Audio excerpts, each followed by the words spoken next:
অনেক বছর ধরে ফিলিস্তিনকে স্বাধীন রাষ্ট্র হিসেবে ঘোষণা দেওয়ার পরিকল্পনা ছিল আয়ারল্যান্ডের, তবে বিশ্ব রাজনীতি সহ নানা কারণে তা হয়ে ওঠেনি। এবার দেশটির পার্লামেন্টে ফিলিস্তিনকে স্বাধীন সার্বভৌম রাষ্ট্র হিসেবে স্বীকৃতি দেওয়ার ঘোষণা দিলেন দেশটির প্রধানমন্ত্রী সাইমন হ্যারিস। পাশাপাশি তুলে ধরেন ইসরায়েলের বর্বরচিত কিছু ঘটনাও।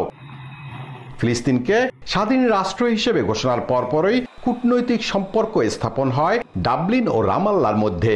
আয়ারল্যান্ডে ফিলিস্তিনি মিশনের মর্যাদা দূতাবাসে উন্নীত হবে এখন।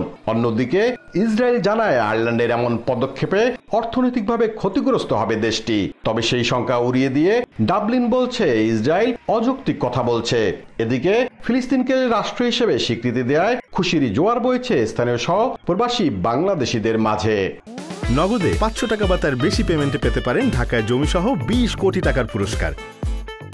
As a Muslim we feel proud যে একটা খ্রিস্টিয়ান দেশগুলি তারা একটা মুসলিম কান্ট্রিকে তারা সাপোর্ট করেছে এবং এইভাবে আরো ইউরোপিয়ান দেশ সাপোর্ট করবে এটা আমরা আশা করি। আয়ারল্যান্ড সরকার প্যালেস্টাইনকে স্বাধীন দেশ হিসেবে স্বীকৃতি দিয়েছেন, এই জন্য আমরা আয়ারল্যান্ড সরকারের প্রতি আন্তরিকভাবে কৃতজ্ঞ।